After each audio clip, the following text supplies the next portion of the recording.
From Wellington, New Zealand to the world, it's Living Blindfully, living your best life with blindness or low vision.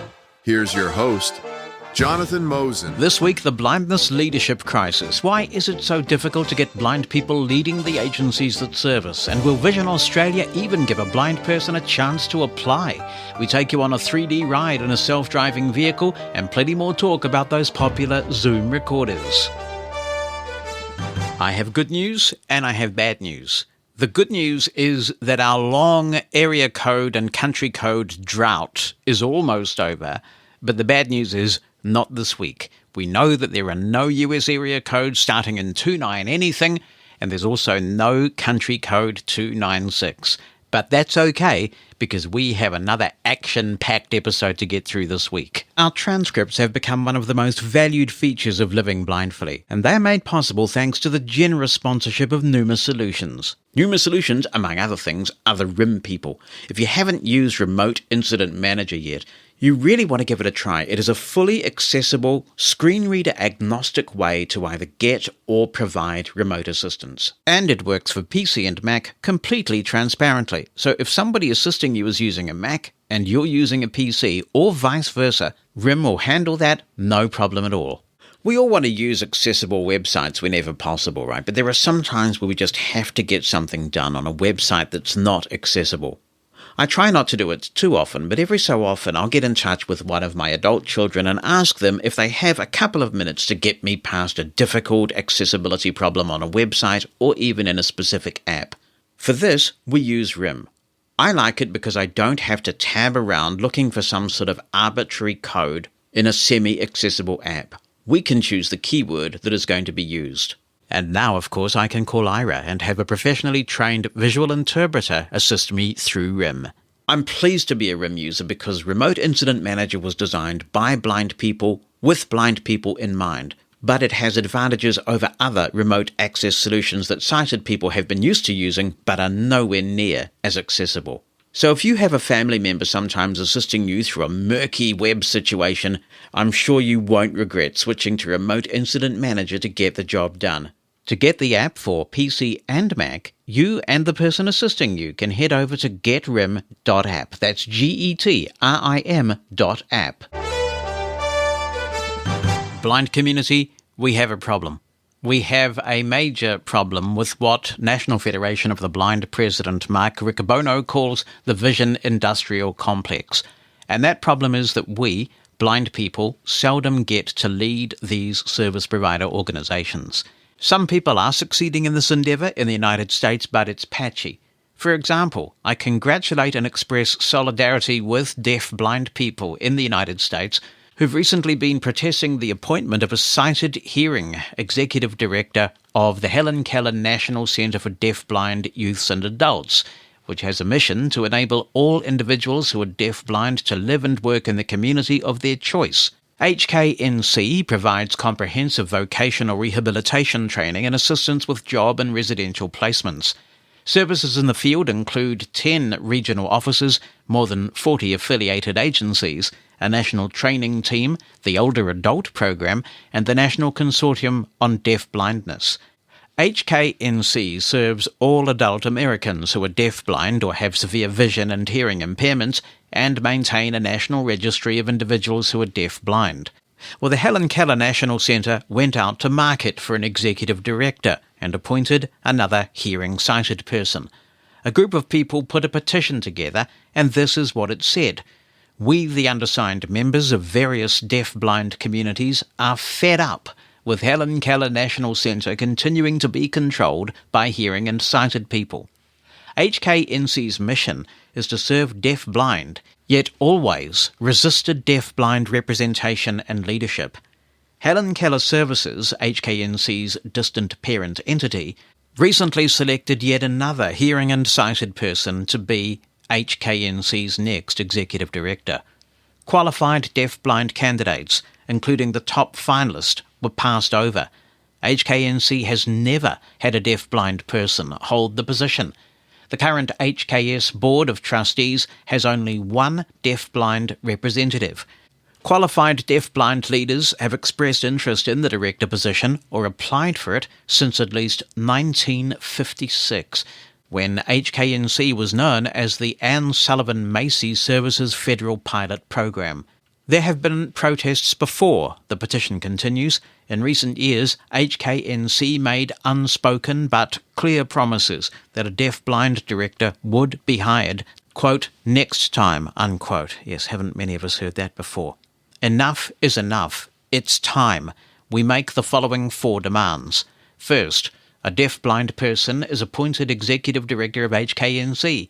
Second, HKNC is separated from Helen Keller Services for the Blind so that HKNC becomes its own autonomous entity. Third, HKNC's newly created Board of Trustees is made up of 80% or more deaf-blind members.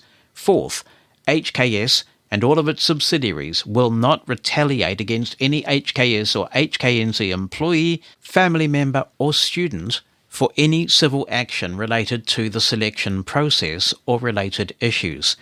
Isn't it so sad, I'm just pausing here to say, that they have to put that in there, and yet I understand why they put it in there. But this is one of the issues that people are very worried about criticising these agencies for fear of biting the hand that feeds and there being some sort of retribution in terms of the quality of services that they get or something else. It's an extremely sad and imbalanced situation, and these agencies have an enormous position of power, and it makes a lot of people fearful. Now, the National Federation of the Blind's Deaf-Blind Division has also entered the debate, issuing this statement. The National Federation of the Blind Deaf-Blind Division understands that the work the Helen Keller National Centre, HKNC, does is important for deaf-blind persons who are in need of adjustment training. We strongly urge this institution to implement the changes listed below. 1. The HKNC should actively engage in finding and employing more blind and or deaf-blind staff members. 2. The HKNC should strive to have a majority of its board of directors be deaf-blind people. 3. The HKNC should recruit and employ a deaf-blind director in order to instill community support among current students, consumer organisations and the deaf-blind ourselves. 4. We believe that it is critical for students to seek competent role models in teaching positions. This shows students that after their training is completed, they too can live the lives they want. We urge the Helen Keller National Centre to work closely with the NFB Deaf-Blind Division and the National Federation of the Blind on these matters. That's the NFB's Deaf-Blind Division's statement. Earlier in the month, in response to the petition, Sue Ruzensky, who's CEO of Helen Keller Services, issued this statement.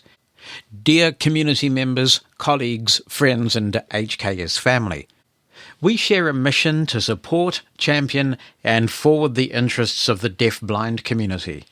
That requires trust, collaboration and the assumption of good intent and willingness to work together. We acknowledge that a growing number of community members are disappointed that we were unable to fill the position of Executive Director of HKNC with a deaf-blind candidate and have expressed their desire for needed change through a petition. Underlying assumptions about the selection of a hearing-sighted leader has led to a further division between members of the deaf-blind community and HKNC. Long-term collaborators and highly respected and revered community members have joined others on the petition. We have shared already about our process and were truly following our best practices. It was inclusive and aligned with the values and responsibilities of ensuring we have a leader with the skills, talents and qualifications to bring HKNC to the next level of success. After an extensive national search conducted with the assistance of an external search firm and representation from the HKS Board of Trustees, the HKNC National Advisory Committee and the Consumer Advisory Committee, we selected the best person available for the job. We know the process was thorough and the outcome fair. Nonetheless, the outcome strikes a chord among all of us that change and action is needed. The result has made it clear that our community faces 2 significant challenges. 1. Identifying and reaching skilled and experienced deaf-blind candidates, and 2. expanding the limited pool of candidates for leadership roles at HKS and elsewhere. The petition speaks of a deadline whereby we must agree to certain terms or further action will be taken. This is difficult to say the least. A broader conversation and process of inclusive dialogue is critical. This experience has strengthened our resolve to support talent development within the deaf-blind community, not only for our organisation, but also to address a broader range of cultural values and inclusive best practices. In the coming week, many of you will hear from us as we seek your help and input to address these difficult questions. Together we will formally establish and announce a working group in partnership with community members external to HKS and other leaders working on behalf of organisations grappling with similar challenges and who have valuable perspectives.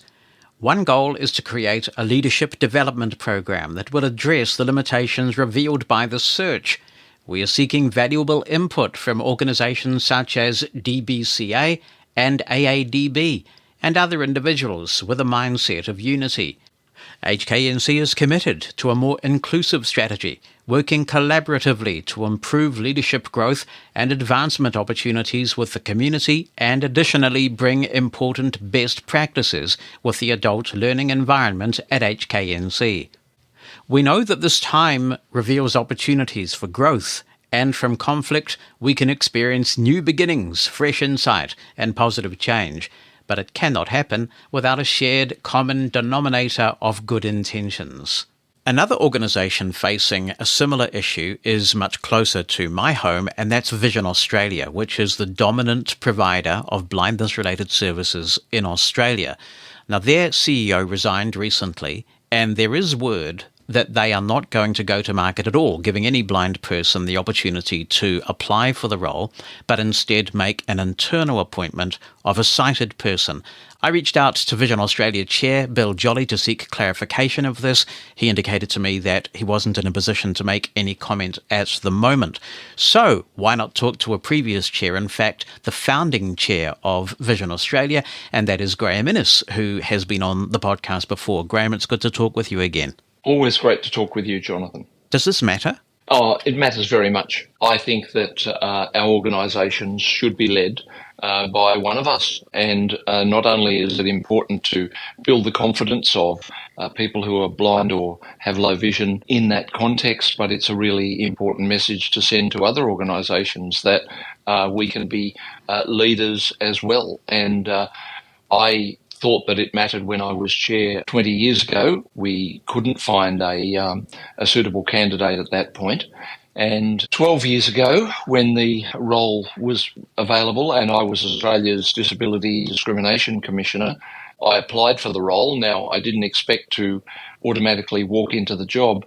I did expect to get an interview, though, which I did not. So that indicated to me that there were significant cultural problems in the organisation. So when the role came up a week or two ago, or when the CEO resigned, I reached out to a number of board members to suggest that it was really important to go to market and to look at potential candidates who were blind. And I actually sent them a list of 5 people. I thought of 6 more after I'd sent that list, but I've heard the suggestion that you mentioned at the top of this segment that it's possible that the board will go to an internal appointment, and I find that very disappointing given that they've got an employment policy which preferences people who are blind. If blind people are equal to alternate employees, then they are given the role. That just seems contrary to those sorts of policies. What would you say to people who say these organisations are now large and complex, they have to operate in a commercially sustainable way, they are businesses, and it's just really difficult to find blind people with that sort of acumen? Well, the first thing I'd say is that it'd be very difficult if you don't try. And the second thing that I would say is I no longer buy that. There are blind people out there who can carry out these roles. They've done it in other organisations around the world. Brian Bashan, who you interviewed recently, is just one of many examples. And so they are there. We are there. We're ready to compete for these roles. We need to be given the chance to do so. And yet, very often, when blind people do compete for those roles, they are overlooked, they're disregarded. And since you disclosed I will disclose. I was the chief executive of a national disability organisation in New Zealand for 5 years, and during that time, the chief executive position of Blind Low Vision NZ, which is the blindness provider in this country, came up. It was a very difficult time for the organisation. It had been run by yet another sighted chief executive. In fact, there has not been a blind person appointed to the role, which was formerly called director, since 1923. So there's now over a century of no leadership at the top from blind people in this country. So naturally, I put my name forward for that. Elements of the process were inaccessible. For example, there was a form that you needed to sign that was inaccessible with a screen reader. I find it unforgivable that a blindness organisation would allow a process like that to take place. And eventually, I did not get to the very final stage, and they appointed somebody who is sighted, who has no past experience of the blindness sector whatsoever. You look at the RNIB, for example, and their current chief executive is somebody who has a background in retail. I understand he formerly was with Marks and Spencer's. CNIB is a little better. They've just appointed a new CEO who is sighted, but at least had worked for the organisation for a wee while. Why is this happening? You know, it seems to me like, despite the fact that we've been placing a lot of emphasis on governance, you do have blind people at the governance level who don't want to appoint a blind chief executive. Well, of course, I haven't had discussions with blind people who are on the board, and there's a number of them about this, and it wouldn't be appropriate for me to do that. But I have had discussions with many in Australia in the area, and there is this view amongst some, which I have challenged, that there aren't blind people who are equipped for the role. I just don't accept that. And I also would say that we will never be equipped for the role if we're not encouraged and supported and mentored. And I mean, if there is concern about people not being appropriately equipped, then let's appoint them and mentor them to develop their skills, because there's nothing inherently different about blind people that means that they couldn't carry out the role. In fact, I think there's something inherently different which would resource them to carry out the role, and that is their own lived experience. See, that's the key thing, isn't it? That because there is so much misunderstanding about blindness in the community, it is pretty difficult for a blind person to get to that role because there are so many myths that persist. And if an organisation for the blind buys into that and consistently declines to put a blind person at that leadership role, you've got this vicious cycle going on, and nothing ever changes. Yep. Yeah, and we know in our community, and we see it in our community in other areas, Jonathan, bias, which is both conscious and unconscious. And I think there's some significant unconscious bias here. I obviously didn't expect to get the job 12 years ago, but as a high-ranking government official, I thought that I would get an interview. I was shocked when I didn't. And that's one of the things that's prompted me to take the action I have. When you look at a job description, and you're on that hiring panel, what often happens is that they assign certain percentages to certain values. So it might be has good financial acumen, 20%, and knowledge of disability. What percentage would you say lived experience should have? How important is that lived experience element? That's a really interesting question. I haven't turned my mind to it, but I would have thought it would have to rate between 10 and 20% if you were putting a number on it, because you just, as someone with lived experience, you have the empathy, you have the understanding, and what you're doing in a CEO role is setting the strategic direction of an organisation. And as a blind person, you've just got an understanding of what the challenges you face are. And I sit down today as the Chancellor of a university and I talk to my colleagues who are well qualified and well-meaning and supportive of my role, but they are shocked by some of the things that happen to me as a blind person and some of the experiences that I have. And they are also shocked by some of the things that I do and just take as a matter of course doing. The Vice-Chancellor, and I can tell this story because he's told it openly himself, said to me in my interview for the Chancellor's role, so I really feel that I need to ask, Graham, how did you get here today? How did you get to the interview today? And I said, well, I caught the train. That's what I've done all my life. So his assumption was and he freely admits this now that I've sort of challenged it, that I wouldn't be able to do that. So I wouldn't have that level of independence. It's amazing where the bias lies. Yes, I had an amazing experience last year, which actually really encouraged me to put my name forward for the Blind Low Vision CEO role. I was mentoring a group of students, and there was a student who had cochlear implants, but his vision was deteriorating. So he was used to the deafness, but the blindness was new. And somebody said to him, you can be anything you want to be. There's a chief executive right here in New Zealand who is blind and also wears hearing aids. And this kid did not believe them. He just did not believe that was possible. And so they contacted me and said, would you find time to have a meeting with this kid? And I said, of course I will. Of course you would I'd have, love to do that. So I sat down and I talked, and I followed up recently, and they told me his whole outlook on life has completely transformed because he knows what might be possible now. He knows that his deaf blindness doesn't need to hold him back. And this is why it is so important at all levels to have blind people leading blindness organizations.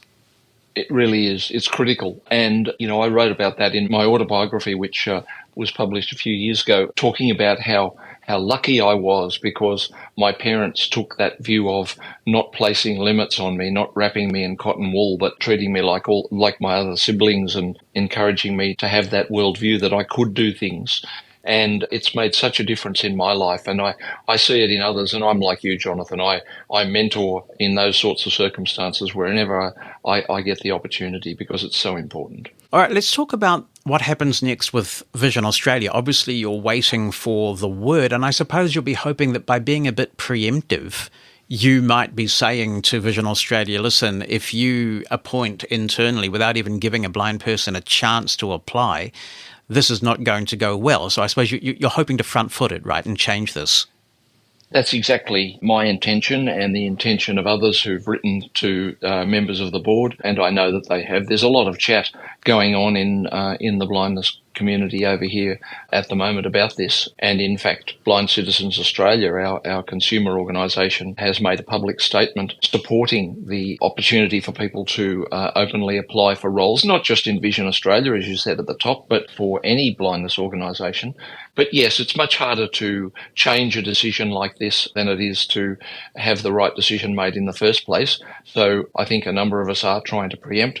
But, there's an AGM in October, Jonathan, so there are other alternatives. Well, what would those look like? Because I presume they're not actually required in any legal sense to go to market for the role, are they?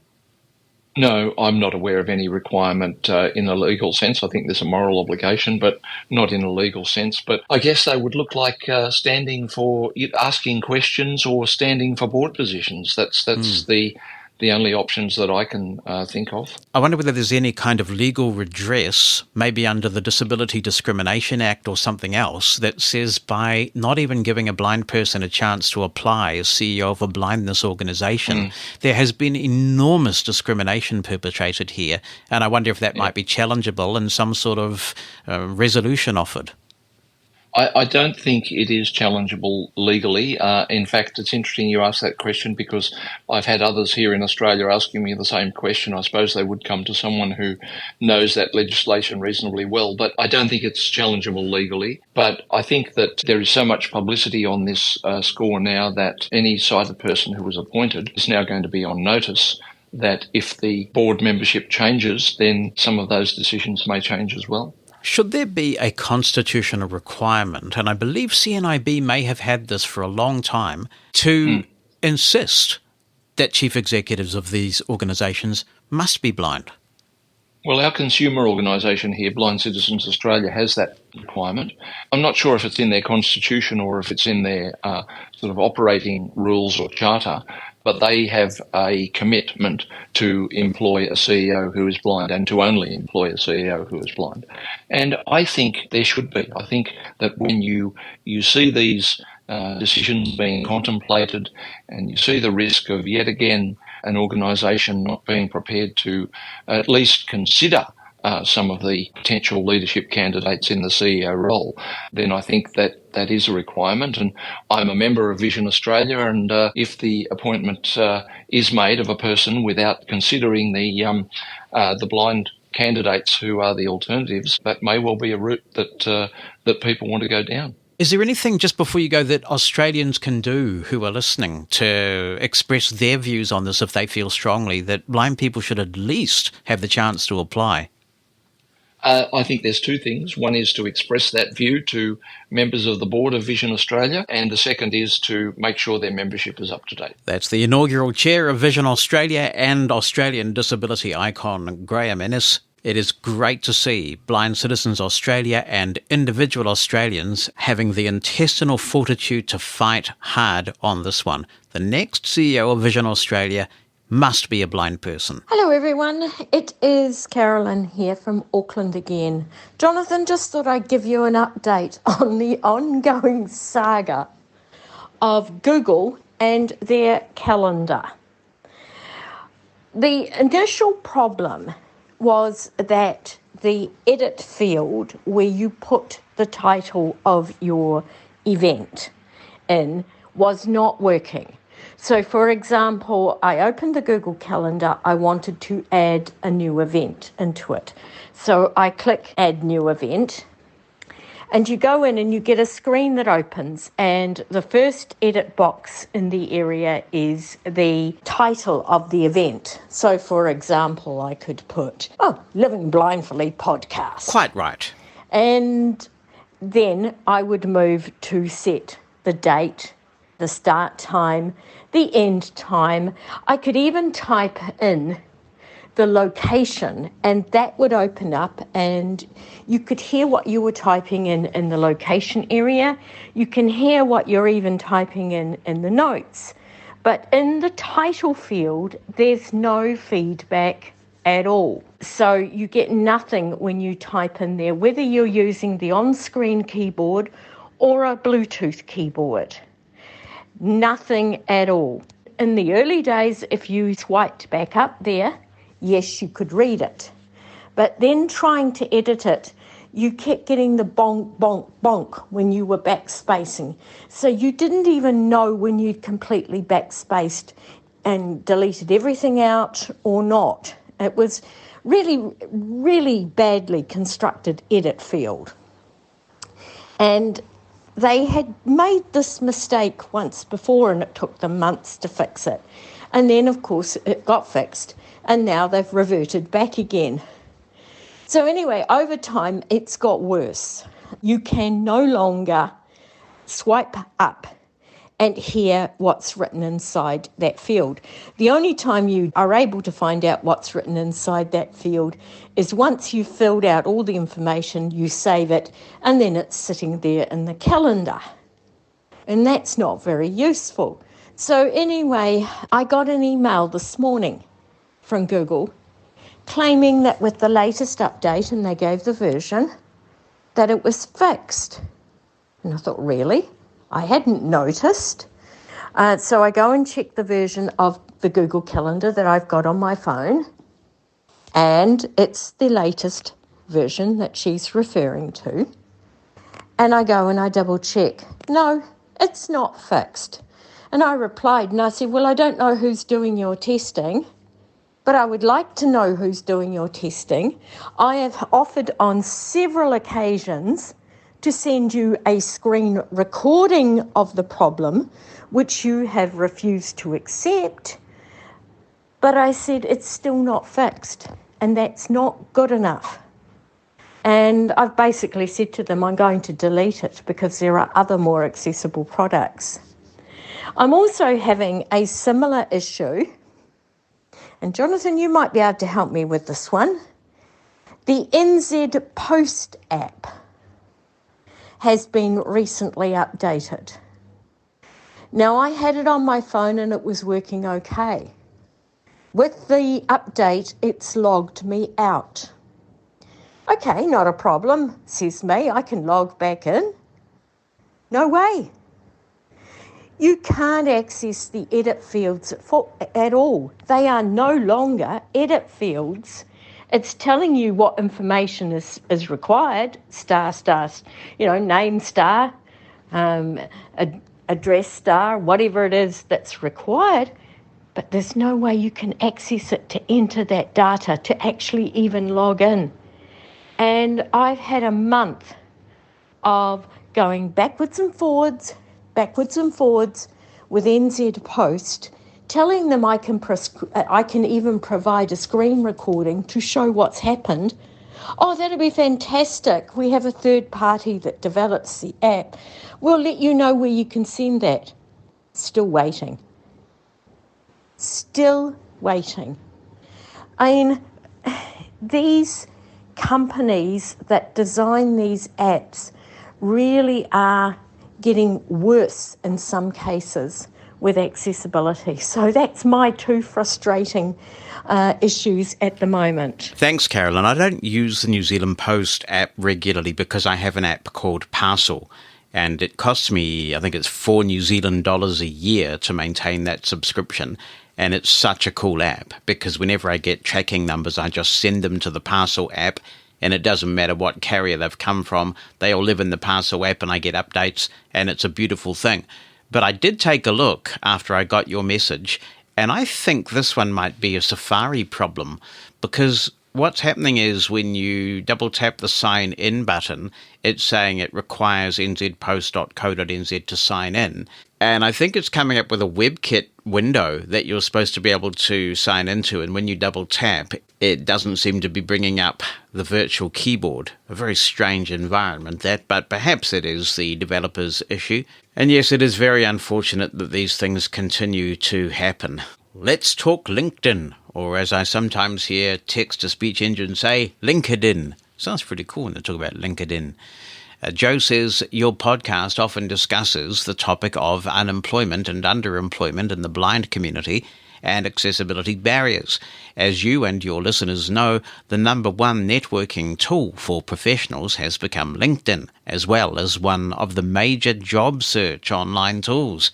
I have been a LinkedIn member for probably 20 years, and despite all its web iterations, versions of Windows, versions of the Microsoft browser, and versions of JAWS, to this day I find it difficult, if not impossible, to use LinkedIn on my PC, now running Windows 11. I don't claim to be the foremost expert at JAWS, as I do primarily use it for Outlook and Word, as limiting my JAWS skills to those programs enables me to master what is essential for my work. Nonetheless, I have made many serious attempts to navigate LinkedIn without success. Recently, I received an email from LinkedIn offering me the installation of a desktop version of the LinkedIn app, and I tried it.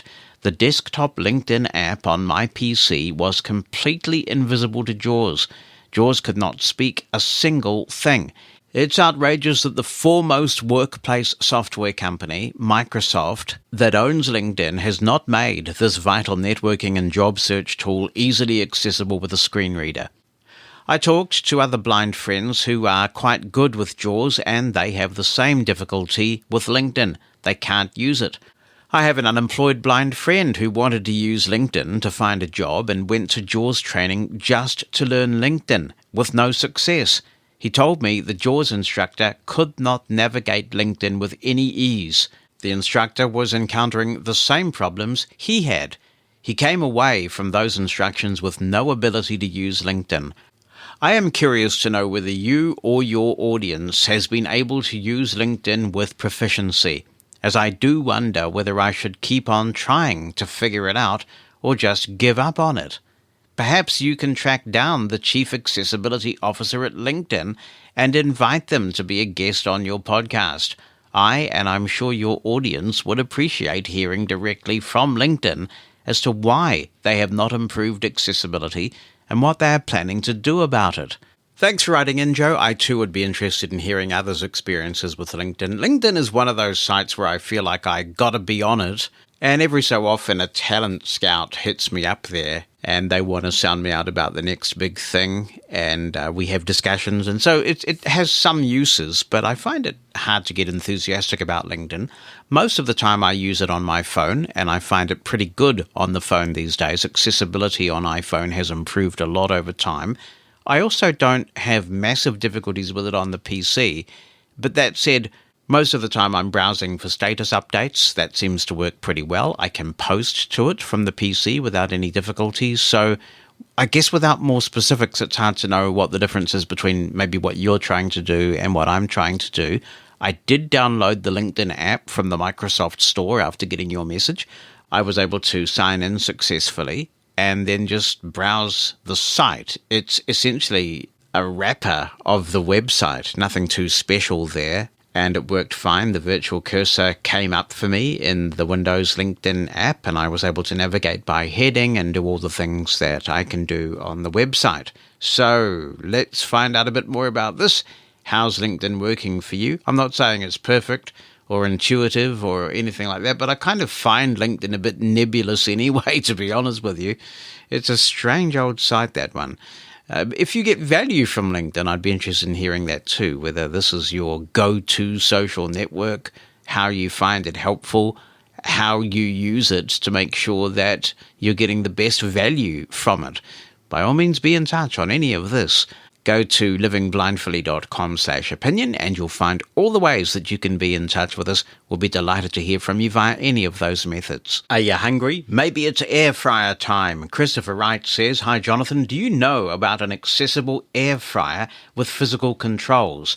I'd ideally like something with a dial that clicks for each setting, or physical buttons that are easy to feel and press. The more I think about it, the more I don't want a model with Wi-Fi connectivity, as I'd hate to be locked out if either the app becomes inaccessible or the company decides to shut down the server that controls the device. Any recommendations would be very helpful. We have one, but I can't use it at all because it's purely operated via touch." Yes, it's a bugbear, that, isn't it? We used to have an accessible air fryer. I think it was from Philips, if I'm remembering correctly, but the models differ so much around the world. Typically, appliances like these are not dual voltage, so they vary from market to market, particularly the 110 volts market and the 220 volts market. But we gave our air fryer to one of our grateful children because we got a Braille Combi Wave, which I've talked about on the show before. This is a combination convection oven, microwave, and air fryer. And you have to do a cheat sheet. You have to memorize the order of the key presses and everything, but it's all got physical buttons, and the air fryer works a treat, and that's what we use. I know the Braille Combi Wave is available in the US market, but given that you just want an air fryer, it might be a little bit of an overkill option. So, if anyone's got any accessible air fryer options they can recommend for the US market, do be in touch. Just visit livingblindfully.com/opinion where you'll find all the ways that you can get in touch with the show. Living Blindfully is brought to you in part by the Disability Disruptors podcast. Are you ready to break barriers and create a rich and fulfilling life despite the challenges we all face as disabled people? Check out the Disability Disruptors podcast, bringing you news, views, and interviews with disabled people around the world. Disability Disruptors brings you insightful news. Stay updated on the latest happenings in the disability community from a disabled person's perspective. Diverse voices. Hear from inspiring individuals sharing their personal journeys, including struggles and successes. Practical advice. Learn from others about navigating barriers to community participation. Empowering conversations. Discover strategies to create a fulfilling life on your own terms. Join the monthly discussion on the Disability Disruptors podcast. It's available on the Disability Responsiveness website at www.dinz.co.nz. That's www.dinz.co.nz, or search for it in your favourite podcast app. Disruptors is spelt with an ER. The Disability Disruptors podcast. Let's disrupt the status quo and show the world what we can achieve together. Hello, Jonathan, and everyone else on Living Blindfully. This is John Dowling. I have a bug that I'd like to report this to Apple regarding the recent iOS 18, the newest developer beta build. One thing I noticed is that the screen change sound in VoiceOver, it seems to happen a lot more frequently now. Like, even when I'm browsing websites, or even really just doing anything in an app, it seems to be just constantly changing the screen, or just making the screen change sound, and VoiceOver's focus keeps jumping. For example, in the Lyra, it's that RSS reader. I read a lot of articles on that app, and my VoiceOver focus keeps jumping, and it's really jarring and really annoying. The screen keeps refreshing. Is that I don't know if that's the correct term, but sometimes when I am reading a long article and I get near, halfway down to the bottom, the focus will jump again, and it'll jump all the way to the top of the article again. So I'll have to go back and keep flicking until I find that part of the part of the article that I was reading. Thanks very much for talking about this, John. I've prioritized this contribution because of its time sensitivity. I would encourage everybody who is seeing this to report it and let Apple know exactly what they might do to duplicate it. There are a couple of things going on in the latest 18.1 that I'm using, which is Beta 2. The first is that I think an old bug has crept back in. I think this was there in some of the earlier builds, where every time you press the volume up or volume down button, it's triggering something that's causing a pop-up on the screen. At least VoiceOver thinks it is. Maybe it's some sort of volume bar that is popping up visually, I'm not sure. But you can be reading something continuously, for example. Just press the volume up button to try and get a bit more volume, and your VoiceOver will stop speaking because something's popped up on the screen. That's the first area where I've noticed it. The second area where I've noticed it is if you go and update your apps. Now, I don't have automatic updates turned on for my apps. But John, if you do, this might explain why sometimes it just seems to be happening at random to you. Because I always go in, I manually peruse each update and what's new, and if I think there might be some sort of accessibility regression with an app that I depend on and use regularly, I'll take a cautious approach. It's easy to get burned and very hard, impossible really, to revert unless you have some pretty specific third-party software. And when I go and I update my apps, and there might be 30 or 40 updates that come down at a time when I do this, every time an app update is complete, it makes that sound like something's popped up on VoiceOver's screen. And if I'm continuously reading, then it stops. Focus is lost if I'm, say, flicking through posts on Mastodon. It is quite disruptive, I agree with you. And because it's so disruptive, I would like to think that it's annoying the blind Apple engineers and QA people as much as it's annoying many of us, and that this one will get fixed in short order. No guarantee, of course, because we have seen some pretty debilitating bugs come out at release time, but I do hope this one is addressed, because you're right, this one is quite consequential. Let's talk about something we have talked about before, but it's good that it's coming up again because it is a dilemma that people face every single day, and we get new listeners all the time. This email comes from Haya Simkin, who is in Israel, and he says, "Hi Jonathan and Blindful listeners. I just applied for a job that would be perfect for me. The job would consist of interviewing elderly people over Zoom about their lives and writing their life stories into books for them and their family members. When I wrote my cover letter for the job, I didn't mention that I was blind because that doesn't prevent me from doing the job, of course, and because there is no requirement that I should tell them, because if I tell, I know from experience that I would not get the job. Perhaps I wouldn't even hear back from the people who would hire me. I happily did get a reply. I was told that I would hear back from them in 2 weeks from Sunday, August the 11th, and that when I heard back from them, we could talk more about the job and what it entails. My question to you and the listeners is, when and how to disclose blindness? You know that it isn't relevant for the job. I am in a catch-22 situation. Like I said, if I disclose my blindness too early, I won't get the job and I may not hear back from the people who would employ me at all. If I don't, past experiences have taught me that if I just show up to an interview, I end up being treated like a liar. I used to hide it in my resume under the computer skills section where I explained about screen readers. One of my first job interviews was to be a ticket salesperson at a science museum aimed at families. I sent in my resume thinking that the people hiring would read it through since it's not very long. I was very glad to get the call back to schedule the job interview, but when I showed up with a friend and a guide dog, I was treated with suspicion. It turns out that the interviewer hadn't read my resume to the end. The interview took the tone of an interrogation, and I was asked about all kinds of situations like, what if somebody bought too many tickets? Obviously, I've heard of scalping, but scalping is usually for main sports events or huge concerts, not for museums aimed at families with children. The whole thing was bizarre, and the job didn't work out because their software wasn't accessible. But this just tells you what I have to contend with. My second question is how to disclose it. In the lousy vocational rehabilitation program that I participated in, I was advised to talk about it when they ask questions like, what do you consider your biggest character flaw? Then you were supposed to talk about all the ways that you overcome blindness, such as using a Braille display and screen reader, etc. There are several problems with this. First of all, blindness is not a character flaw, and so you're not really answering the question. Second of all, talking about blindness as a character flaw does entrench negative perceptions about blindness at a very crucial moment when you need to be seen as something positive. Third of all, and most importantly, like I said before, when I explain myself and show off how cool screen readers are, people still have their doubts and don't change their mind no matter how I answer their questions. That is my question to you and the other listeners, and perhaps to Bonnie, who works in this area, I believe.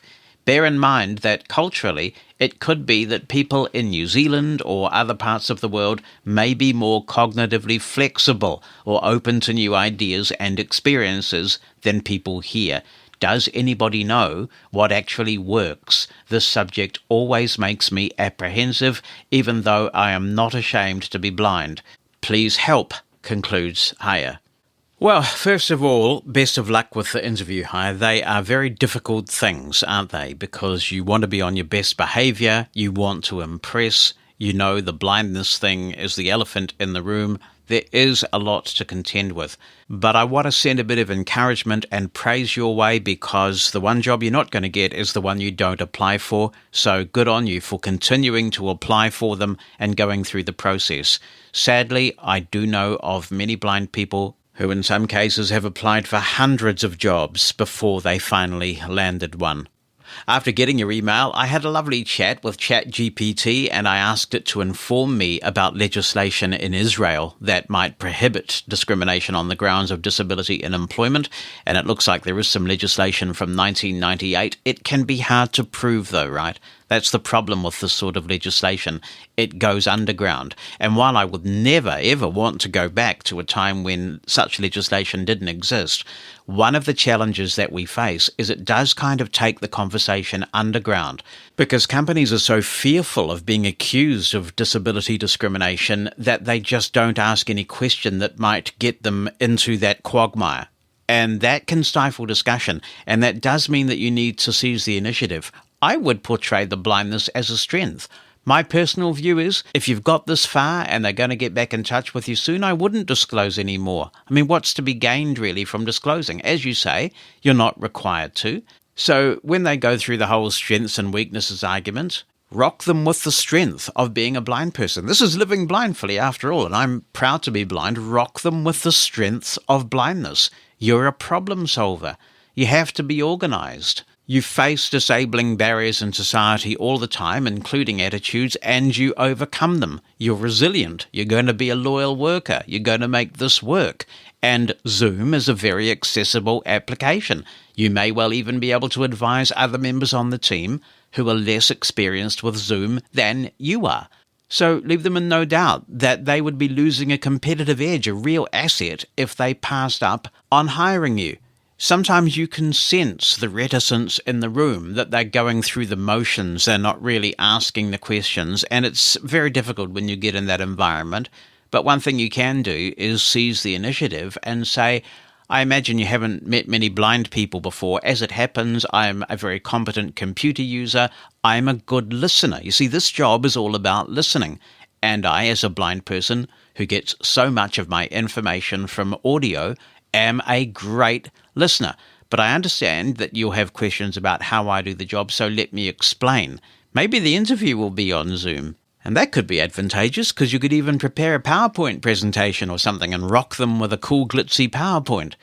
Now, there may be some people who say, look, once you've got the interview time locked in, then disclose the blindness, because it's not going to surprise them then. They'll be ready for a blind person turning up. Of course, the danger of this is that if they really are freaked by it, they could find some sort of way of cancelling the interview, and you wouldn't really be able to prove discrimination. It's possible to come up with all sorts of excuses. So on balance, I would not disclose. I would just turn up and be prepared to be amiable, confident, answer the questions without defensiveness, and try and put them at their ease. There's no right answer, but that's one answer. And if anybody wants to contribute, livingblindfully.com/opinion gives you all the info about how to get in touch. I wish you, once again, the very best of luck. I'll have everything crossed for you, and I hope that you get this. All right, you got your ears on good, buddy, because you'll want to hear this with good headphones if you can. Tristan's writing in and says, "Hi, Jonathan. It's Tristan, previously from Phoenix, Arizona, and now from Minneapolis, Minnesota. Thank you so much for your excellent podcast. I always find them entertaining and informative. In Living Blindfully 294, you mentioned wanting to experience riding in a Waymo car. I have attached a 5-minute abridged version of a Waymo ride. It is in 3D audio, and I spoke over it to guide people on the experience. You're welcome to play it if you find it interesting enough. Thanks again, and keep up the amazing shows." Wow, Tristan, having listened to this, I just can't wait to play it to the Living Blindfully family. This is so cool. Hi friends, it's Tristan Snyder, reminding you that this is a 3D audio experience, so put on your headphones and let's go. I was notified in the app that the Waymo was there to pick me up, but I noticed it was parked a few doors down from my address. So there's a button in the app that I was able to use to honk the horn so I could find the car. Given our time constraints, I had to abridge our 3D experience, so there will be a few jumps in audio as we go.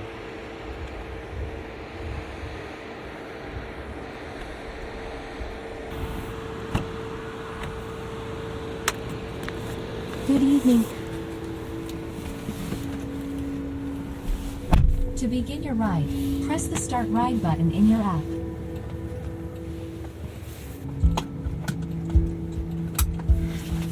Heading to sip coffee and beer. Please make sure your seatbelt is fastened. For any questions, press the Call Support button to speak with a rider support agent. The car is an electric sedan. I'm not sure the make and model. I'm sitting in the back on the left-hand side. In the middle at the center console is a passenger screen, which seems to mirror the buttons in the app. The buttons are Car View, Map View, Music, Riding Tips, and Call Support. Proceeding on North Hayden Road.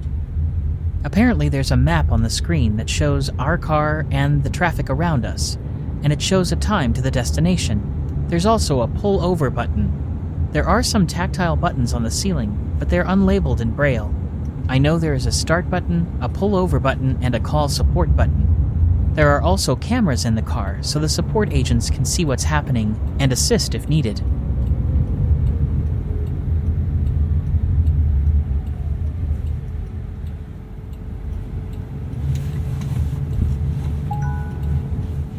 Proceeding on East Indian School Road.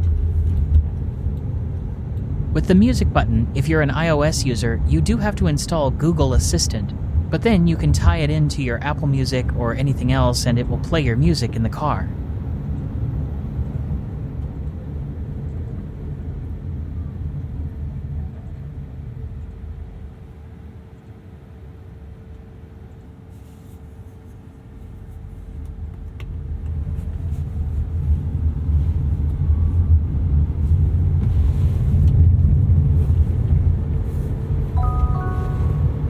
Almost there. Don't forget your belongings.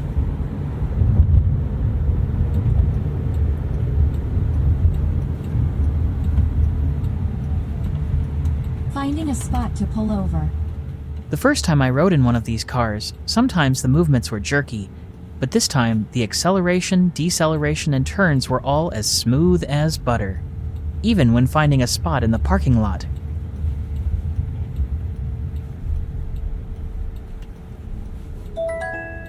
You're here. Please make sure it's clear before exiting.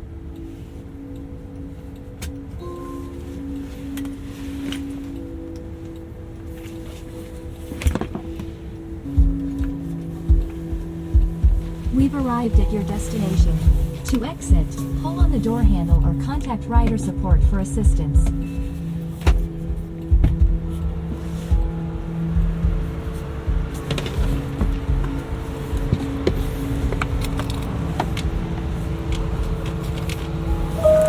After you exit, please close doors all the way.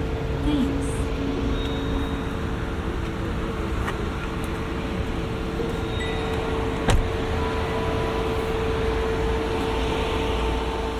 Thanks so much for sending that interest and really appreciate it, and I can't wait to experience that for myself sometime. A text message from the WhatsApp machine. I know not who this is, but it says, "Hello. I was wondering how you manage to keep up with all your RSS feeds and your Mastodon timelines while being so busy. I know that you have a more relaxed schedule now, but before, when you had a full-time job, the podcast and other responsibilities, how did you manage it? I got a Mastodon account a few months ago, and I've recently started looking at it again after taking a break for a few months, and even following a few people creates quite a few posts per day in my personal timeline.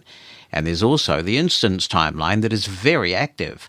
The same thing is true of RSS feeds. I tried Lire, that's Lire, and I found it to be a good app, but the default selection of news sources results in lots of articles per day.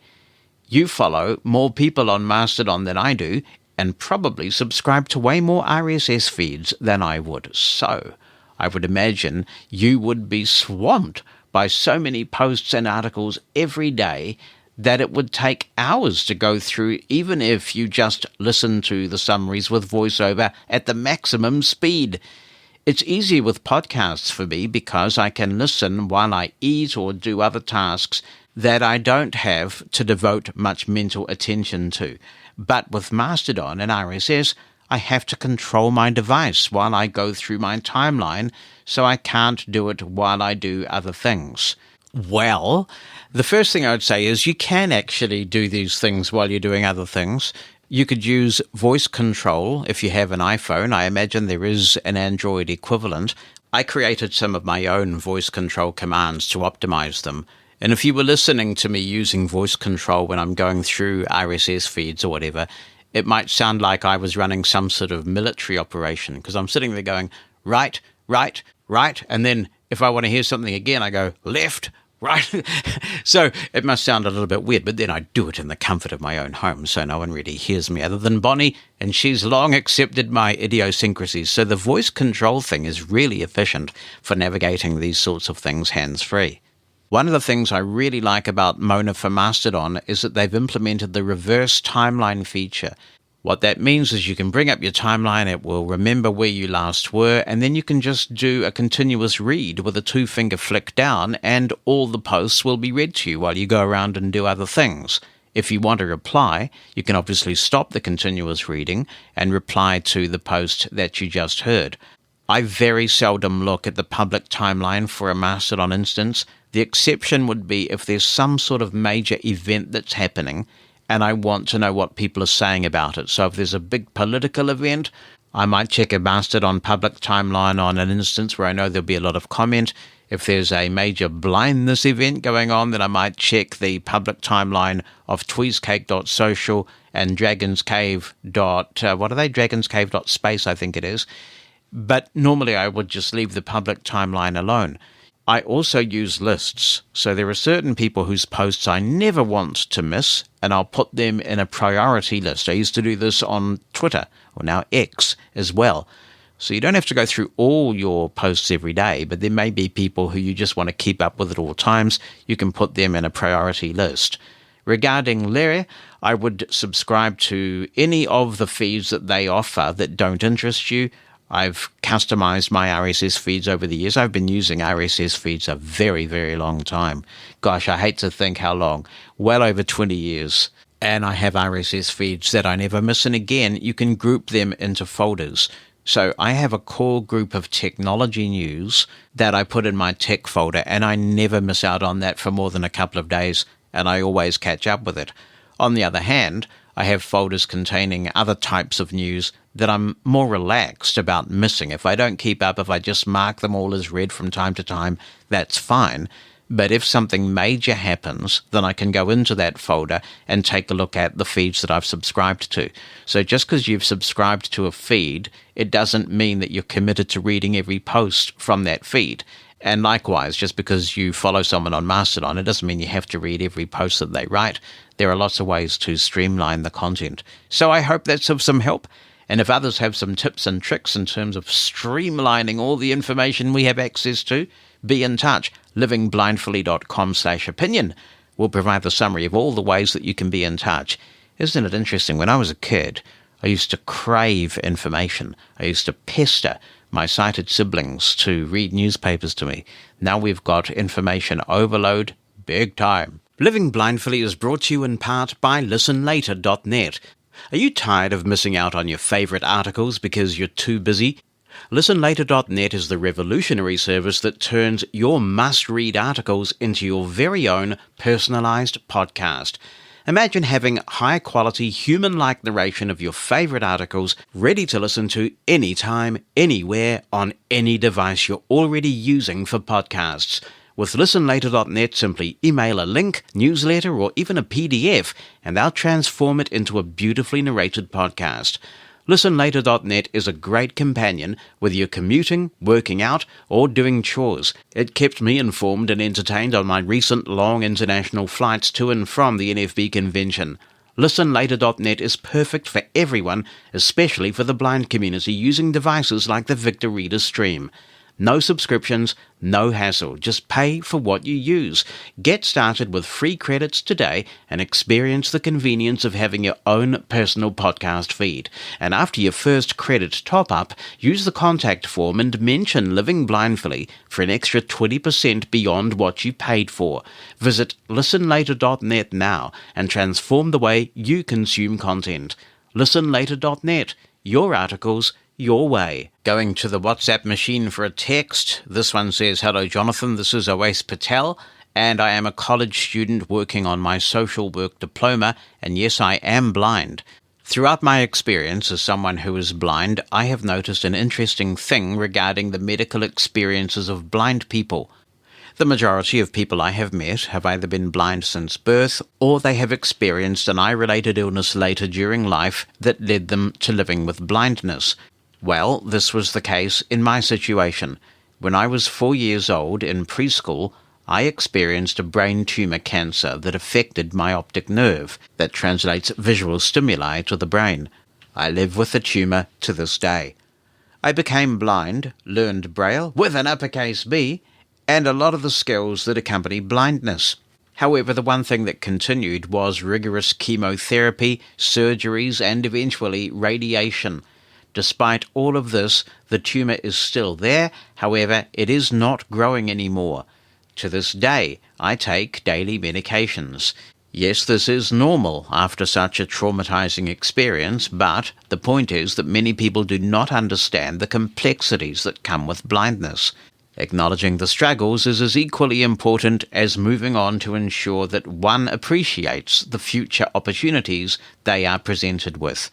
In my experience as a child going through the mainstream educational system, I noticed that the smartest students were always praised, while the weaker, or those who struggled, were either never mentioned or they were told to follow in the footsteps of the academically advanced ones. The smartest ones were praised because they achieved the high grades independently, while it took those who struggled more time and at times some assistance. It is the second group that I was a part of. Coming home, my mom often saw tears in my eyes, so she comforted me. After calming down, my mum told me healthy and smart people reach the end points earlier. If one is weak, it's all right. You'll reach success as well, even if it is after some delay. And I did. Consequently, the opinion I have formed is this: Some people have access to skills and capabilities that others may not be fortunate to have. As a result, it is important to hold their hand and lead them to where they wish to be. Thank you for taking the time to read my contribution on the show. You're very welcome, OAS. It sounds like you have had quite a journey there. And you're right, I think it's important that we respect what an incredibly wide continuum spectrum we have in our community. When I attended the School for the Blind here, I certainly remember seeing students struggling with things similar to that which you've described. It isn't easy, and I congratulate you for hanging in there and achieving what you have. Hi, Jonathan and Living Blindfully listeners. It's Rich Yamamoto. I wanted to comment on the discussion about truncated iMessages and text messages that was first brought up in episode 270. I actually have seen this. What happens is when there are super long messages that take up a lot of lines. And I think it's when they're longer than a page, or what's deemed a page on a touchscreen, it gets truncated. So what happens is it will read part of it and then it cuts off. And I think it has an ellipsis at the end of it. But then once it cuts off, you can double tap on that iMessage and expand it in its own message view. So for those expandable truncated messages, they're viewed in their own window or screen, I guess, if you will. I don't know how that works on the Mac. I think the Mac automatically expands it because the Mac has a bigger screen and can scroll better in that regard. But on an iPhone or an iPod, especially an iPod, because the screen is so small, you have to double tap on the message to expand it. And I've seen that a lot in situations where actually the most I've seen it is when my friends and I use ChatGPT to generate stories, and the stories are so god-awful long that when we text them to each other, they get truncated and you have to actually open them. And I think that's where those red arrows come in. I didn't know that there was an icon for that, but that is the best explanation I can give for why those are being truncated. And it's not a thing you see very often, but I've seen it enough to grasp what Reg is talking about in that episode. Hey everybody, this is Alex calling from Pennsylvania. Well, I just wanted to say a couple of quick things real quick. One is about the Zoom H1 Essential Recorder. I know that a caller was calling in and talking about how the recording wasn't very loud and wasn't loud enough. And we were talking a bit about audio editors and how we could make it a little bit louder. Well, let me tell you what I do personally. Now, I do use GoldWave. GoldWave is a really good editor. There are a couple of different normalization settings, both in the volume control setting. You can go to a setting called Maximize Volume, and that'll maximize the audio for you if you hit the preset Full Dynamic Range. Full Dynamic Range is just like a normalization thing. There's other presets in there, not sure what they do, but that's the one I use. Another one you could do is go to Loudness, also in the volume settings, and there's one called Average Online Music. Now, it's a little more effective, and it's a little stronger than the older normalization scheme, but it works. You know, both these schemes, I think you have to have a certain quietness, because the louder the file is, my understanding of normalization means the louder the file is, someone can correct me if I'm wrong, then it won't be as effective.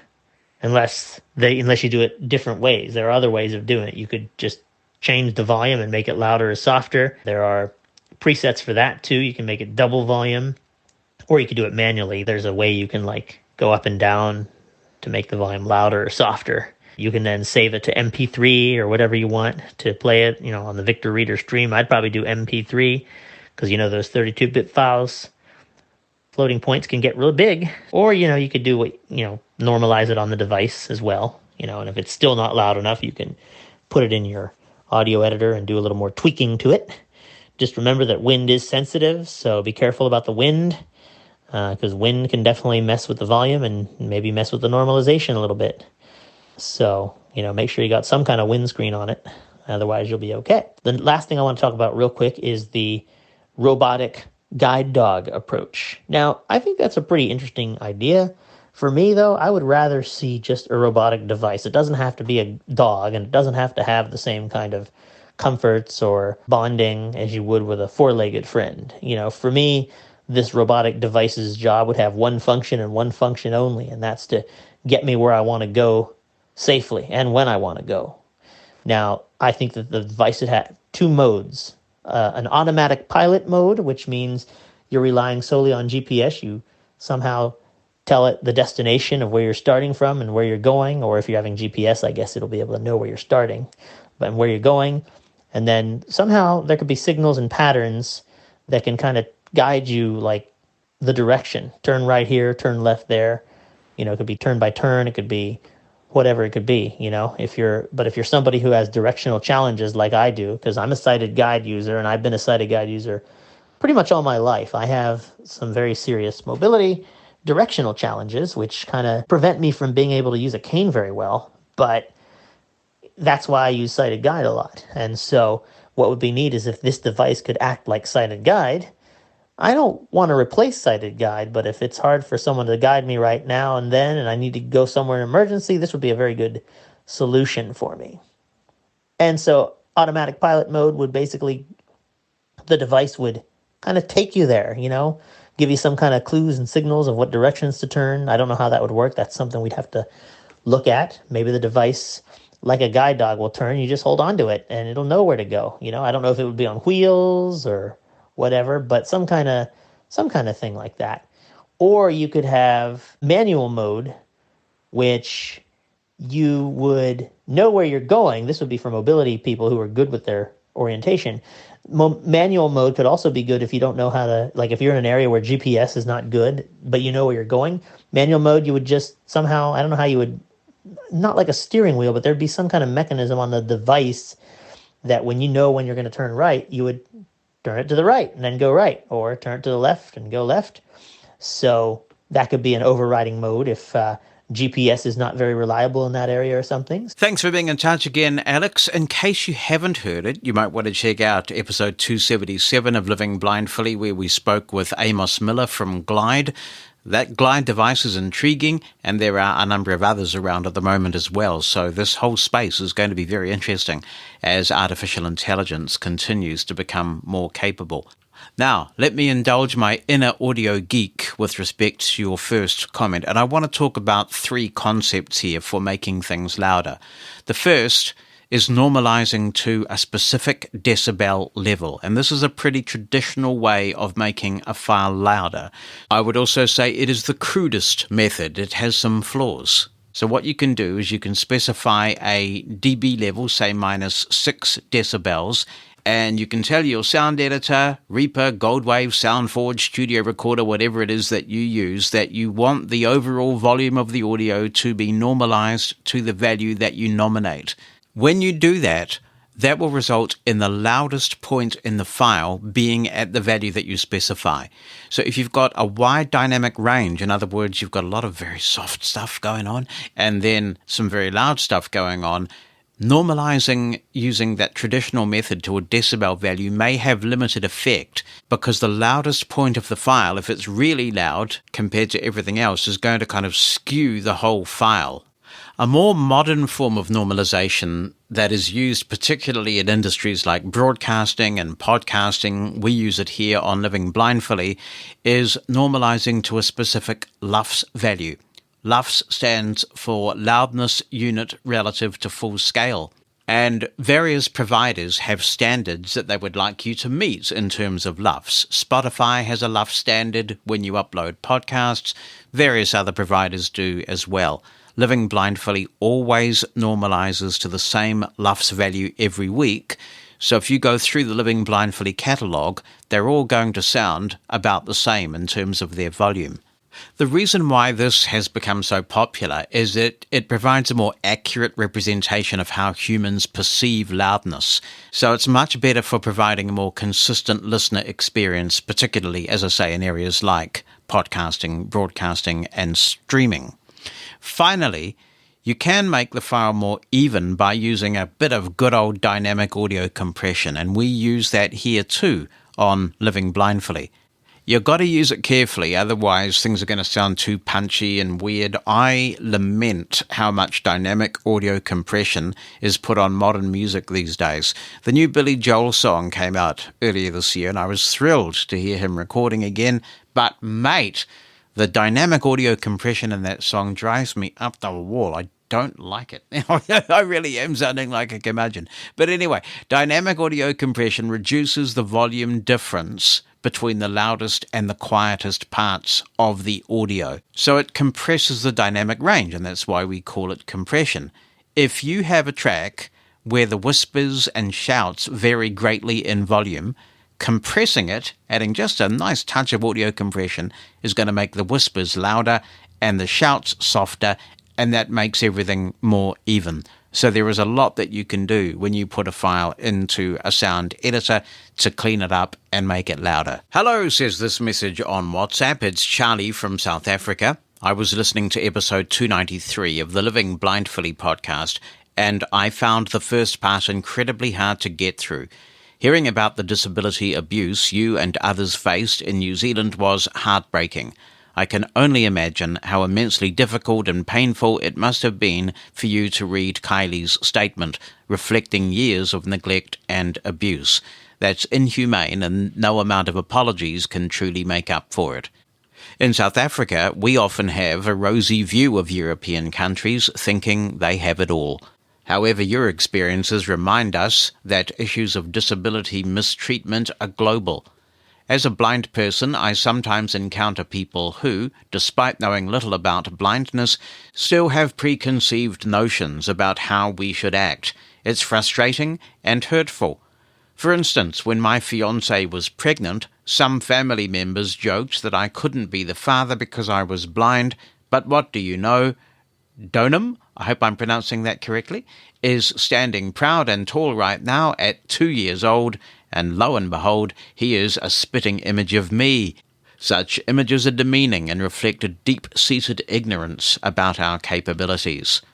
I want to extend my sincerest apologies to the deaf-blind, blind and broader disability community in New Zealand. I hope that the New Zealand being shaped today is one where disabled people are cherished and treated with the dignity they deserve. I also want to share an experience of my own. In South Africa, I had to give up my guide dog because the public transport system, particularly the minibuses, refused to accommodate us. However, others say they managed despite efforts to raise awareness, but ignorance still persists. In 2012, while working as a switchboard operator at a hospital, I had a terrifying experience.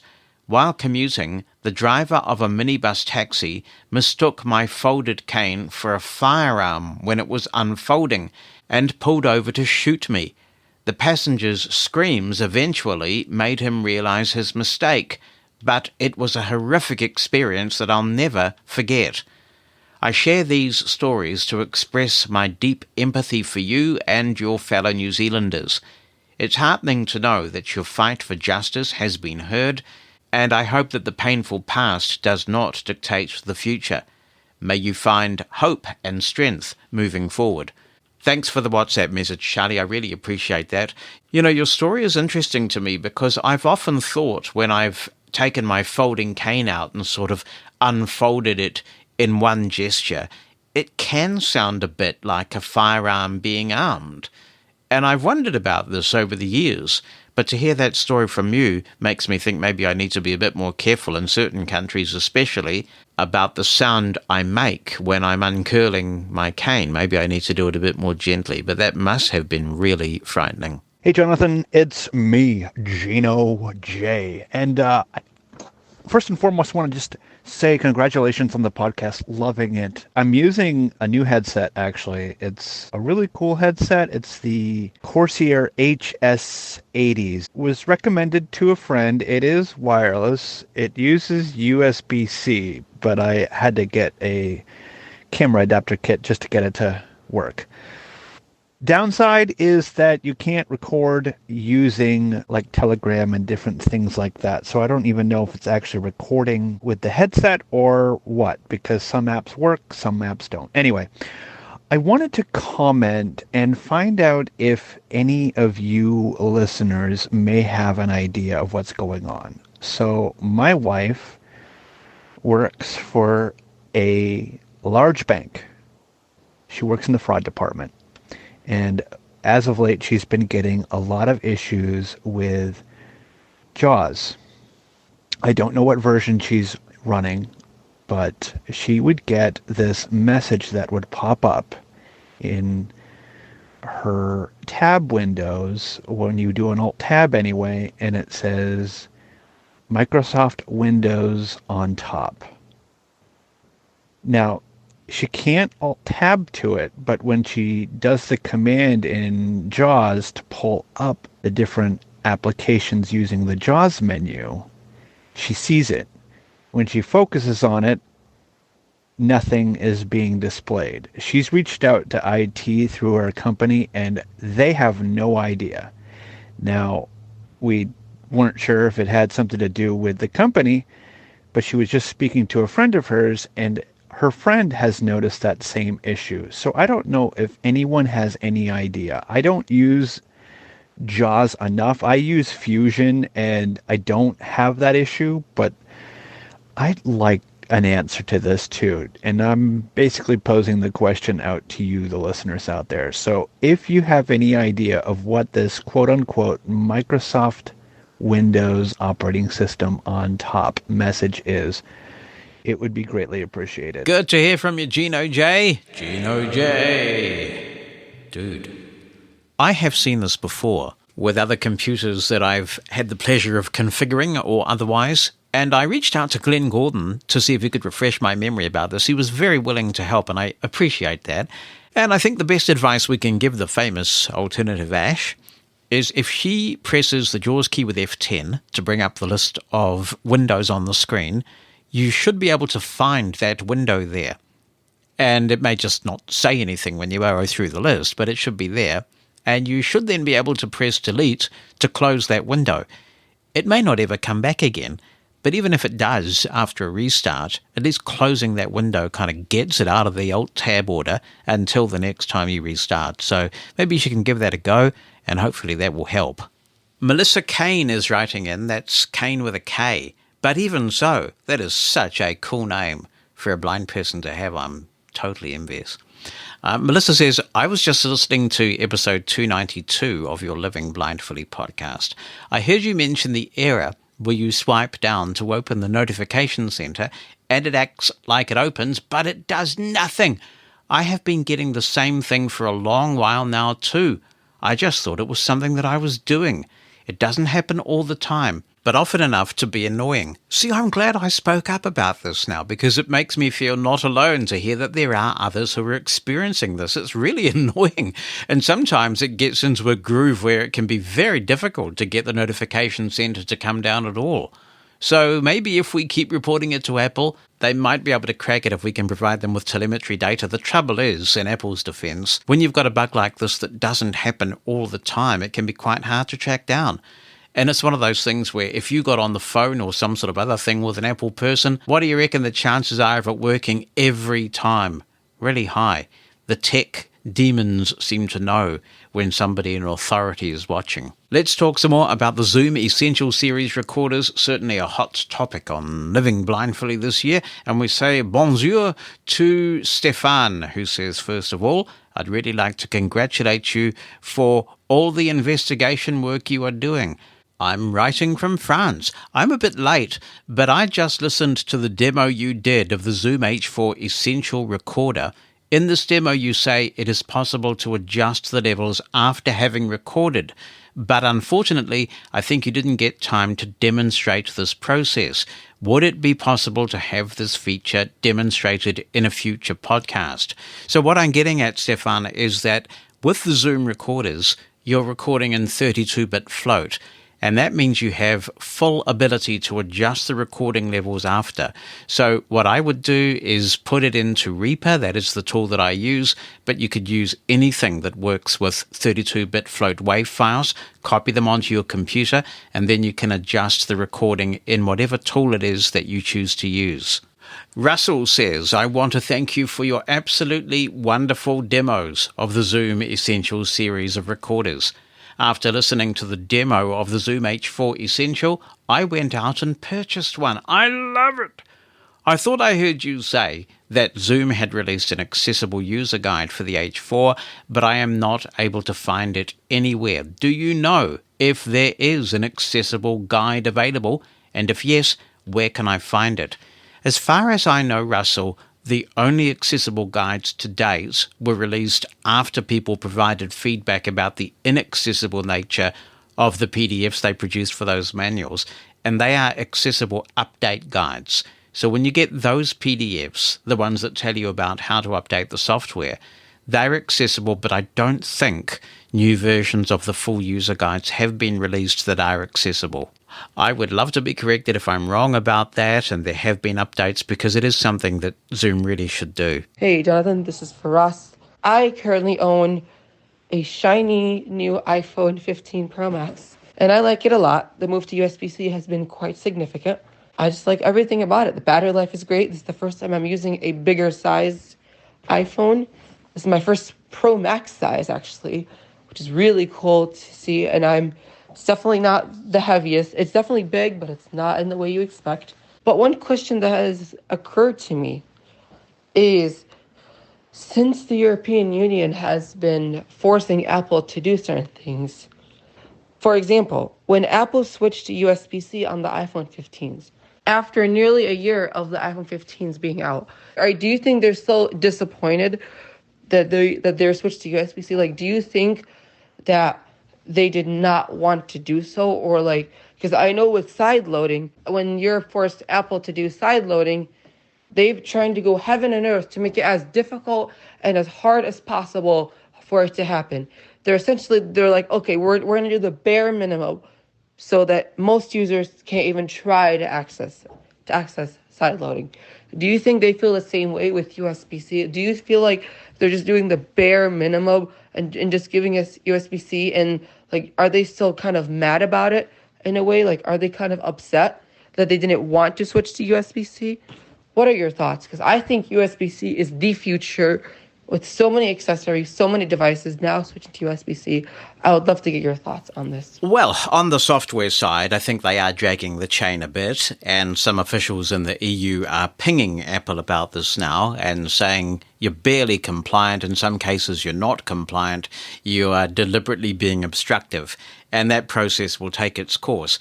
My view is that Apple would have gone USB-C at some point. It just makes sense. As you say, USB-C is the future.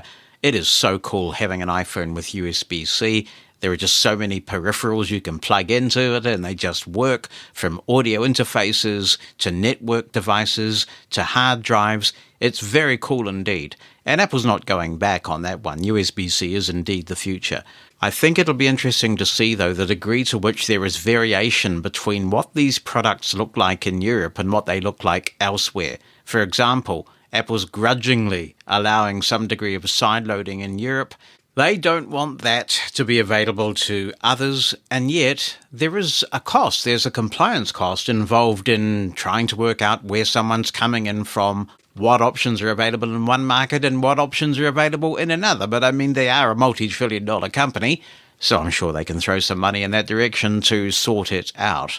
But if American customers, for example, say, well, the Europeans can sideload, why can't we? There may be some regulatory pressure placed on Apple in other markets going forward. Hey, Jonathan. My name is Roman Dodia, and I'm based in the state of New Jersey, USA. And I'm following you guys for a long time. I quite not remember, but I have to say, Mr. Mosen, you have inspired me a lot, and thanks for advocating for us blind folks. It means so much to me and a lot of people like myself. I wanted to comment about the wearables and the technologies which are getting advanced with AI features, and would like to say that I think we should step back when it comes to AI technologies, because first off, it is not reliable. It is just LLM, large language model, which can make mistake. And secondly, I think that I do not know if you have seen the demonstration of ChatGPT 4.0 on the AppleVis website.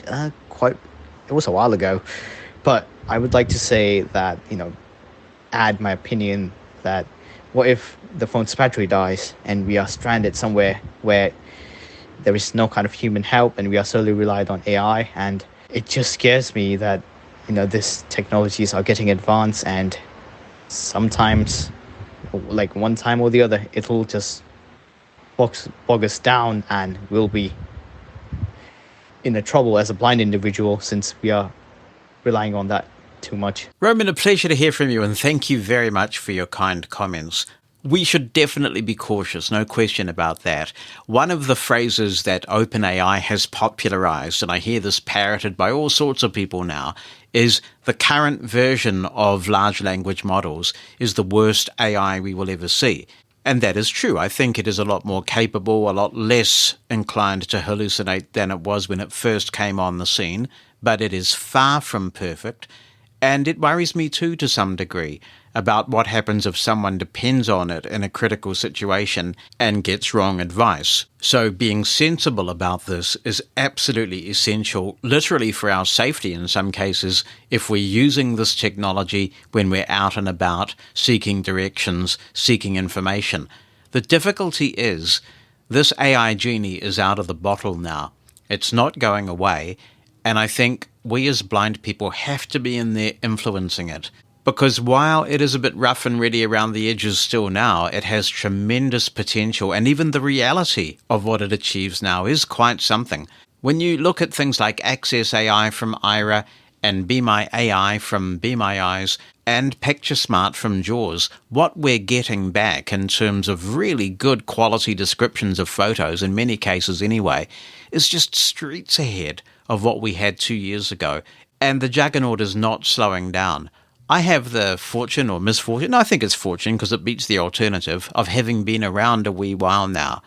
And I can remember with every major piece of technology that's come out in the blindness space, and sometimes not in the blindness space, people have said, don't get too reliant on this because what if it breaks? I think the first time I recall this being said was with the pocket calculator, in fact. And I've seen this with Braille displays, computer devices, all sorts of things. People say, make sure you maintain your basic skills, because if the technology breaks, you'll be up soup creek. And fair enough, it is important to maintain those skills. But I also think, if the technology exists, we're going to use it, right? But we do have a whole bunch of new dilemmas coming up. There's no doubt about that. When ChatGPT 4.0 starts to roll out more widely and we get this real-time thing going on and you're walking down the street and it's giving you real-time information about what it thinks it's seeing and what's going on, it is going to require a whole new level of judgment, and I think your caution is very well advised. So wonderful to hear from you. Hope you'll keep in touch. Living Blindfully is brought to you in part by Aira. That's the service that offers professionally trained agents to give you sighted assistance anytime, anywhere. It's good to see Aira now being offered as an accommodation in an increasing number of workplaces. There are so many ways that this can be useful, from getting past an inaccessible website, to navigating an unfamiliar building, to have someone read you a piece of paper and even take notes on that document, sending it to you later. When your workplace funds Aira as an accommodation, you can say goodbye to relying on sighted co-workers or apps that may not provide the accuracy or speed that you need on the job. Aira can improve your productivity, efficiency, and independence in your workplace. And when you advocate for Aira to be available in your workplace, you're not only improving your own productivity, you could be helping to make a dent in our high unemployment statistics. We're already seeing that workplaces that embrace the need for visual interpretation tend to hire more blind people. Win-win.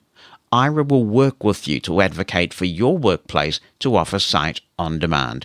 You can email them to make an appointment so an expert at Aira can help make it happen. The address to contact is access@aira.com. access@aira.io. That's access@aira.io. Hi, Jonathan. I'm listening currently to the podcast, and I've just reached the part where the gentleman would like to think about who to give this large sum of money to when he passes. I believe that something that, could be worthwhile to consider would be providing this to an organization that promotes giving assistive technology to the blind and visually impaired in the third world or Africa. I'm not quite sure of any organizations that do this. There's a couple South African organizations, but I'm not sure whether or not they allow for such things. There's Blind SA, that's the first one that comes to mind. They, for instance, have started providing Bookshare to South African citizens, and I have a Bookshare account. So, look, if that's something that you possibly are interested in, I definitely think it would be worthwhile. Specifically for Africa, though maybe I'm biased. Hey, Jonathan, this is Scott Greenblatt calling you from Tampa, Florida, in the United States. I was just listening to your most recent podcast on living blindfully, and the gentleman was asking about where he could make bequests, after his passing to help the visually impaired and all that. And it occurred to me in terms of technology that a useful area to donate money might be to either the WeWalk group for smart canes. They can donate those to people in need, or I don't know if Glidance does it, but perhaps a bequest to Glidance to give free glide devices once they're being produced and being sold next October. I thought that both of those would give blind people a lot more independence and be a great way to support technology that is helping us directly. Hi, Jonathan and listeners. This is Debbie Armstrong. I just got the Shokz OpenCom 2 Bluetooth bone conduction headset, and I love it. It works great with my Windows 11 PC. It works great with my iPhone and iPad, and it uses Bluetooth 5.1 thanks to Walt Smith, who figured that out for me on the Victor Stream list, because the Victor Stream 3 uses Bluetooth 4.2. So it will not work with the Shokz OpenCom 2 Bluetooth bone conduction headset, which is kind of unfortunate, but it works with everything else.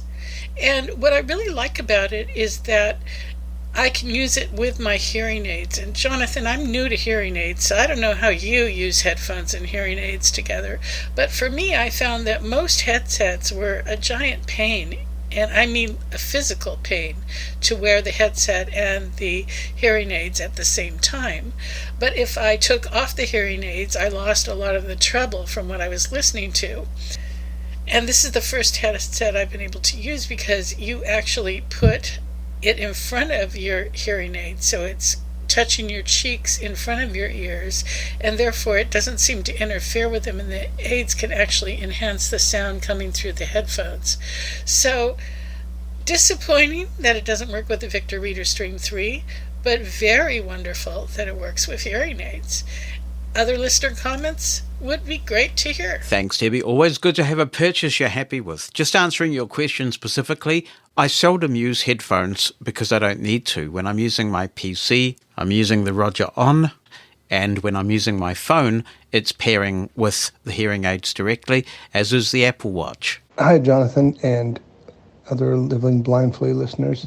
I wanted to comment on a couple of things that came up in episode 293. You mentioned a segment where you talked about the Royal Commission report from New Zealand, which was a topic that fascinated me. I also grew up in a residential blind school in Montreal, but I suspect the experience for many of us would be similar in, at least in the Commonwealth countries and probably other countries, at least in most Western countries. I suspect our experiences would be similar. So I'm actually very keen to read this report. I have not yet, because it will be long and probably intense. Because I think we all had struggles in those institutions. And to get to a place where, as a nation, there was a commission appointed to acknowledge that and to reach out to survivors, I think is fascinating and fantastic. We have never had something similar. And I know that some of my experiences had pretty major impacts on the remainder of my life. The most striking example is when I became a parent.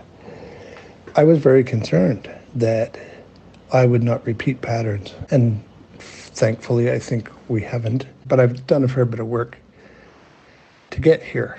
But some sort of acknowledgement would actually, I think, feel good, at least, if nothing else.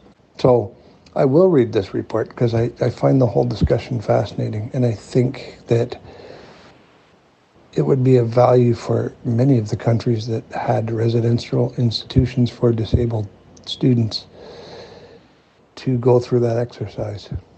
The other thing I wanted to comment on was in that same piece, you mentioned that the service provider organization is using Ontario as a model for accessibility legislation.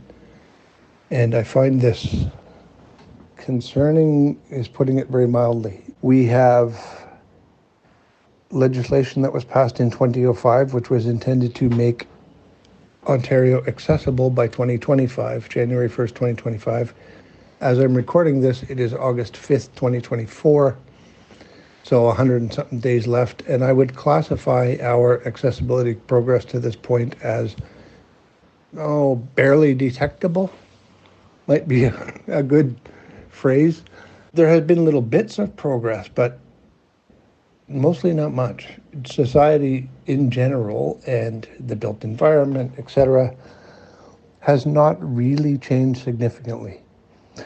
In the field where I work, which is digital accessibility, we still have reference to a 2008 standard with all sorts of exceptions that make it almost worthless. Anyway, I won't go off on that tangent because I could talk for an hour on that tangent, but I really do caution that I think this is very much a failed model.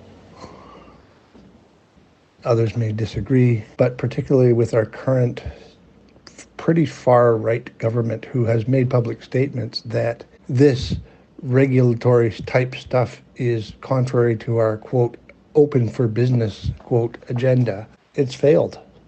And we're not going to get there in 150 days or whatever it is before January 1st. So I'm really hoping what you propose in reorganizing something more along the lines of the ADA and a consumer-driven grassroots effort is successful so that you don't repeat our experience. Anyway, thank you for listening, and I love the podcast.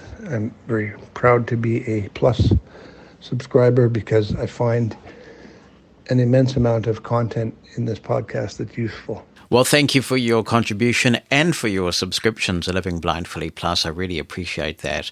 And yes, now that the Commission's got us back on track with proper civil rights legislation, let's hope we can progress in an informed way and in a way that will make a materially bigger difference to New Zealanders' lives than what was hitherto being proposed. Hi, this is Marion, otherwise known as Piano Marion, from Holt, Michigan, United States. Couple of things. First off, I do have the updates tab.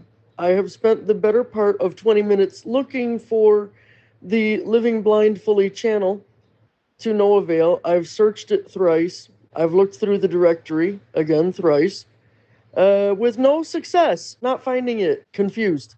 That preamble out of the way. I don't remember the number of the episode that I'm about to refer to, but you spoke to a lady who was talking about Braille and basically spreading the gospel, how relevant Braille still is today. And I've come to a decision. Today is karaoke day in my household, and we're going to go do this thing. And one of the things that I am going to do, I'm taking my NLS e-reader with me, if only I could learn to talk. And I am going to sing a song I don't know the words to by memory. I've done this before, twice, The first time I had a lot of people commenting on the box I was reading on my waist, and the second time no one said a word. So this week is going to be one moment in time in honor of the Olympics, and I read through the words real quick on my phone, but I will do it with the e-reader at karaoke tonight. And I'm going to do that once every time I go to karaoke. I will do one what I call Braille display song. Good for you. What a marvellous idea. And isn't the NLS e-reader program also a marvellous idea? So good to see Braille being put under the fingertips of more and more people. And it's a program that other countries might like to emulate, I'd suggest. Regarding the WhatsApp channel, I'm sorry about that. If you've got other channels showing up for you, I really can't explain it. I know there are still some people who don't have channels rolled out to them yet. But if you've got other channels but not ours, I can't tell you why that is.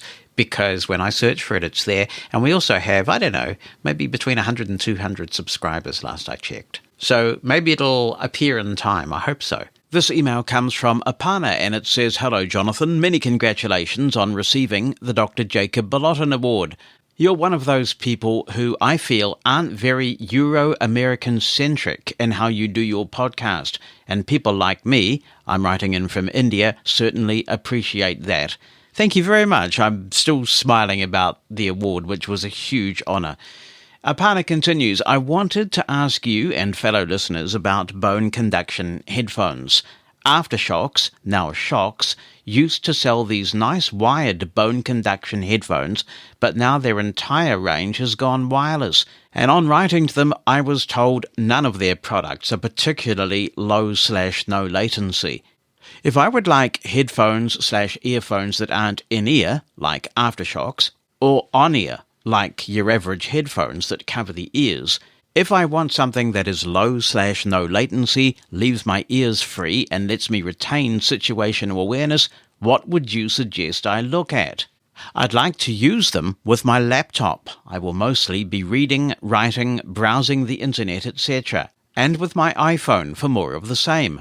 A little bit about the Shokz Open Run Pro. My father bought a pair recently, and I gave them a go. I felt like the sound quality is decent, there's hardly any leakage of sound, as I was afraid there might be, and they sit comfortably, although they're designed for bigger heads than mine, it seems.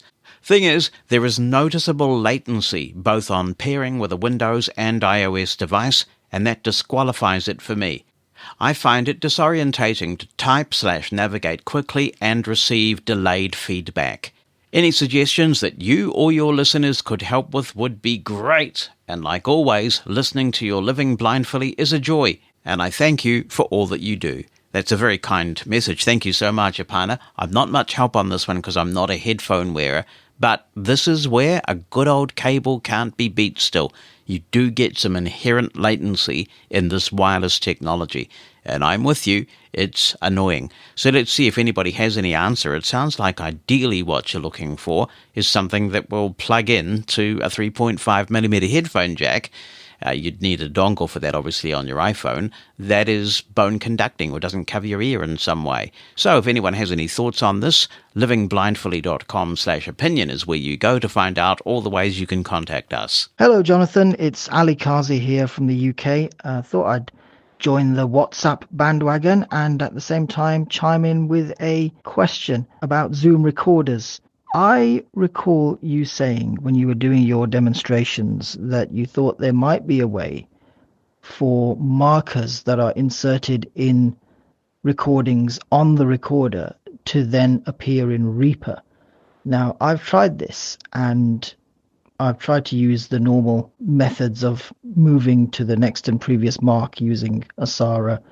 I think off the top of my head, it's semicolon to move to the previous mark. And then on my keyboard, it's, curiously enough, the hash symbol or the number sign to move to the next marker.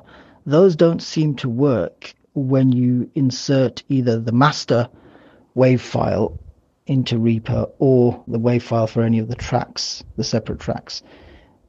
Is there in fact no way at all to do this, or am I missing something here?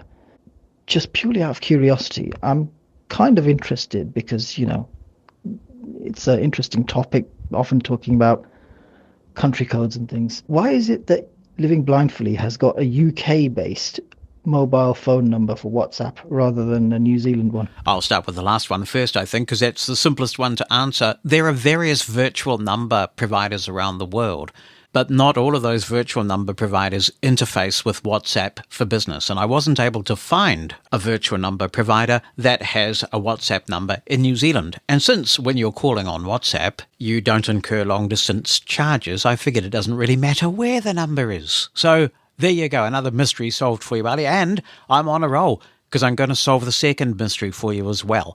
There's one important step that you're missing if you want to import a WAV file that has markers in it. This is not unique to the Zoom recorders. If you get a WAV file from anybody and it's all marked up with that metadata, just inserting the file into a track on Reaper is not going to give you the markers. So, as the old saying goes, this is what you do. I have got another copy of Reaper open. I'll go into Unsaved. that. And this just has a file in it that I made with the built-in microphone of the Zoom H6 Essential. Nothing fancy, and it was very quiet, as is the case with these recordings, when I brought it into Reaper. So I've taken the liberty of normalizing it to negative 23 LUFS, and we're good now. So I'm going to play this recording. You can hear what's going on. Okay, nothing fancy here. I'm just talking into the built-in mic of the Zoom H6 Essential. I'm going to press the mic button. I have inserted a mic at this point. I'm going to just talk a little bit longer and push the mic button again. And hello after inserting mic number 3. And just for good measure, I'll push the button a third and mercifully final time. And there is mic number 3. I'm going to go to the top of that file now. Okay, nothing fancy. Oh, stop playing it. And we'll check the time. 0 minutes, 0.000 seconds. Now I'm going to press the key to the right of the semicolon to advance to the next mark. 32.631 seconds. And we are at the end of the file. Why didn't it work? Because there's one important step we have to take. So I'll go to the top of the file, and now I'm going to select this item. 1240810133503 mic.wav 0.000 seconds. Track view. It's selected now. And I'll bring up the context menu by pressing the application key. Context menu. Item settings submenu. I won't use first letter navigation. I'll navigate down in this case so you can hear the choices. Item properties ... P. Source properties ... Control plus F2. P. Group submenu. G. Take submenu. A. Comps submenu. C. Item and take color submenu. Item processing submenu. And that is the one we want, item processing. So I'm going to press the right arrow key. Normalize items peak/RMS/LUFS ... N. I'm going to up arrow because this is the quickest way to get there. Propagate item to all similarly named items. P. Propagate take to all similarly named active takes. P. Propagate item to similarly named items on track. P. Propagate take to similarly named active takes on track. P. Import media cues from items as project markers. This is the magic trick. Import cues from media items as project markers. I'll press enter. Leaving menus. I'm going to go to the top of this file just to be sure we're there. I'm going to press the spacebar to start playing, and then I will navigate by marker. Okay, nothing fancy. 01 markers. Inserted a mark at this point. 0. And hello after inserting mark number 3. And just I was wrong about the number, wasn't I? 03. And there is mark number 3. So there we go. We've got our markers now, and we can work with them. Transcripts of Living Blindfully are brought to you by Pneuma Solutions, a global leader in accessible cloud technologies. On the web at pneumasolutions.com. That's PNEUMA solutions.com. Hi guys, Kushal here from Australia. Does anyone use Jira, the bug tracking software from Atlassian? Wanted some tips and advice on how to use it with a screen reader. I mean, if one-on-one training could be provided, that would be ideal, but, otherwise, just some tips and tricks. Because we use Jira at work, and, I mean, I'm getting used to it slowly. I can do, adding comments and all that stuff. It's a lot to learn. But yeah, if anyone uses Jira in the workplace and can help, that would be really appreciated. Aloha, Living Blindfully listeners. This is your old friend, well, not quite old, KL right from Hawaii, here to speak about the blind Barbie. I like her, and she's pretty cool. I believe that it would be a great role model for kids and adults to think positively about her. And also, we live in a perfect, well, not really perfect world for us, but, it makes a good outlook on life. And also, the one with the wheelchair will be a perfect example, too, as well, to show that we have a disability, but if we learn through life, we'll be able to survive.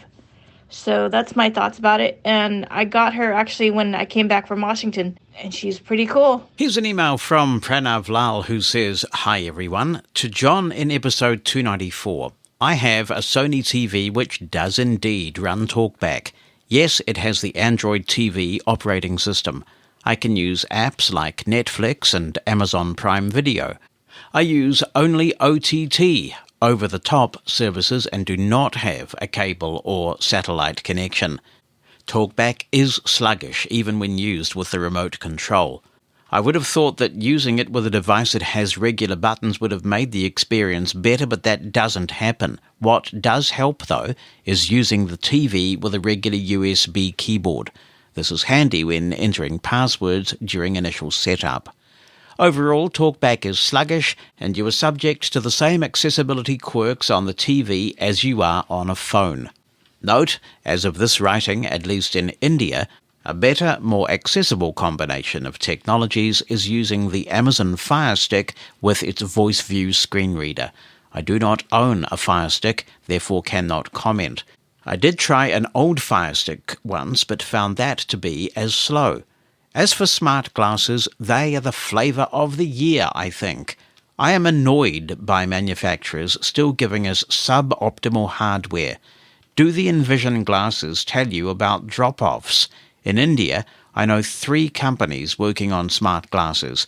None of them are usable in the real world. I am testing one of them, and am trying to find something positive to say. The form factor is good, but in terms of functionality, as of now, the mobile phone outshines them all.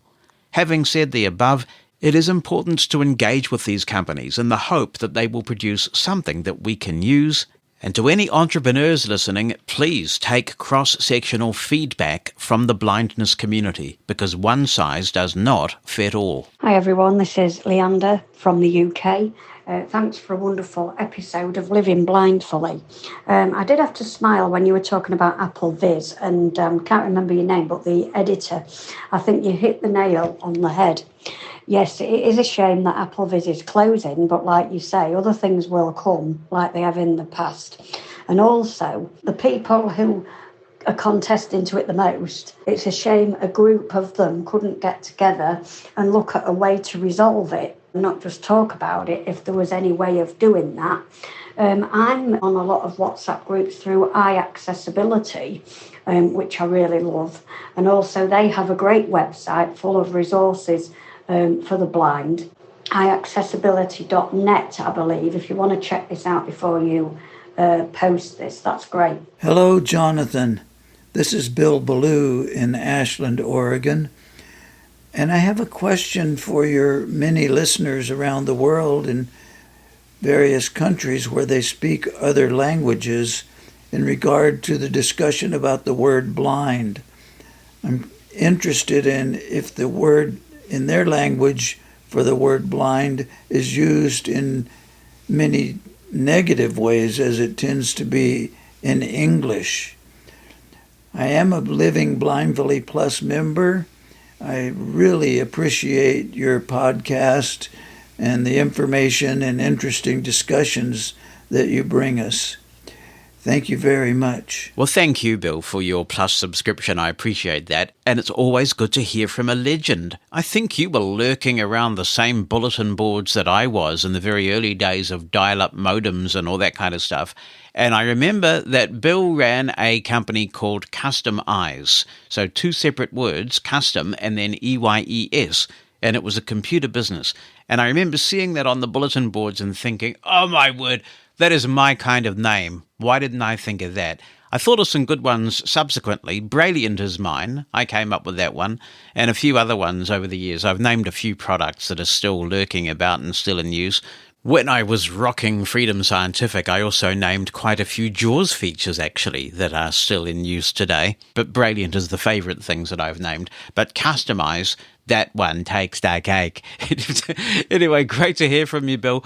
And it's a good question, because we've talked frequently on Living Blindfully about the negative portrayal of the word blind and how far too often it's used as a synonym for incompetence or ignorance. And it would be interesting to find out if that is replicated in other languages. livingblindfully.com/opinion is the webpage that gives you all the ways that you can get in touch with Living Blindfully. And if you're bilingual or multilingual, maybe you can give us the skinny on this, as they say.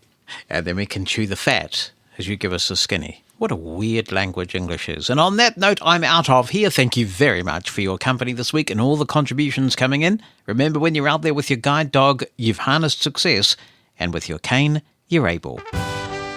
If you've enjoyed this episode of Living Blindfully, tell your friends, spread the word on social media, and if you'd take the time to give us a 5-star review on Apple Podcasts, we'd appreciate it. We love hearing from you. Be a part of the show by getting in touch via WhatsApp, email, or phone. For all the ways to share your thoughts with us, visit livingblindfully.com/opinion. That's livingblindfully.com/opinion.